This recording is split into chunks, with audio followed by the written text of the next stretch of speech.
পশ্চিমবঙ্গের নতুন মুখ্যমন্ত্রী হিসেবে দায়িত্ব নেয়ার পরই বাংলাদেশ সীমান্ত ইস্যুতে কড়া অবস্থানের বার্তা দিলেন শুভেন্দু অধিকারী। নবান্নে অনুষ্ঠিত তার প্রথম মন্ত্রিসভার বৈঠকেই সীমান্ত নিরাপত্তা জোরদারকে সর্বোচ্চ অগ্রাধিকার দেয়া হয়। বৈঠকে সবচেয়ে আলোচিত সিদ্ধান্ত ছিল বাংলাদেশ সীমান্তের বাকি অংশে দ্রুত কাঁটাতারের বেড়া নির্মাণে প্রয়োজনীয় জমি বিএসএফের হাতে তুলে দেওয়ার নির্দেশ।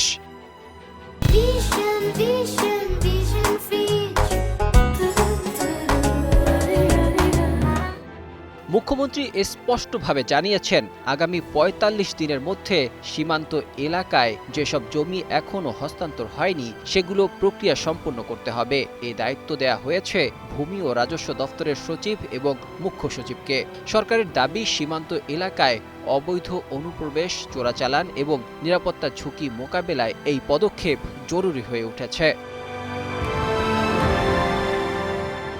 মন্ত্রিসভার বৈঠকের পর সাংবাদিকদের সামনে শুভেন্দু বলেন, রাজ্যের জনবিন্যাস দ্রুত বদলে যাচ্ছে, সীমান্ত সুরক্ষা আরও শক্তিশালী করা এখন সময়ের দাবি। তার এই বক্তব্য ঘিরে রাজনৈতিক অঙ্গনে শুরু হয়েছে তুমুল আলোচনা। বিরোধীরা বলছে, সীমান্ত ইস্যুকে সামনে এনে নতুন সরকার রাজনৈতিক বার্তা দিতে চাইছেন। অন্যদিকে বিজেপি সমর্থকরা এটিকে দীর্ঘদিনের অসমাপ্ত কাজ বলে উল্লেখ করেছেন।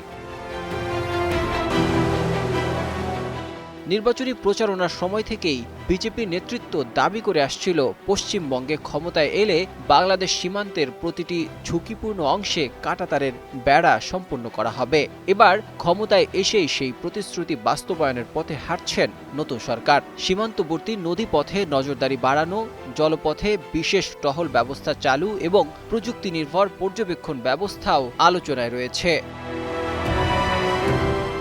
তবে সামাজিক যোগাযোগ মাধ্যমে আরও কিছু বিতর্কিত আলোচনা ছড়িয়ে পড়েছে।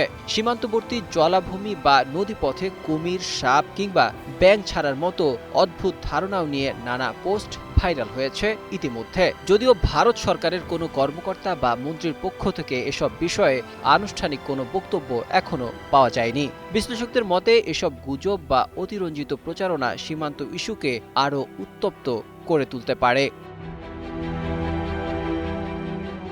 ভারত বাংলাদেশ সীমান্ত বরাবর নতুন সরকারের এই কঠোর অবস্থান ভবিষ্যতে দুই দেশের সম্পর্ক, সীমান্ত রাজনীতি এবং আঞ্চলিক নিরাপত্তা পরিস্থিতিতে কী প্রভাব ফেলে এখন সেটি দেখার বিষয়। নতুন মুখ্যমন্ত্রীর প্রথম বৈঠক থেকেই স্পষ্ট যে সীমান্ত প্রশ্নে আপোষহীন অবস্থান নিয়েই পথ চলা শুরু করেছে পশ্চিমবঙ্গ সরকার। Desk report, ২১ television.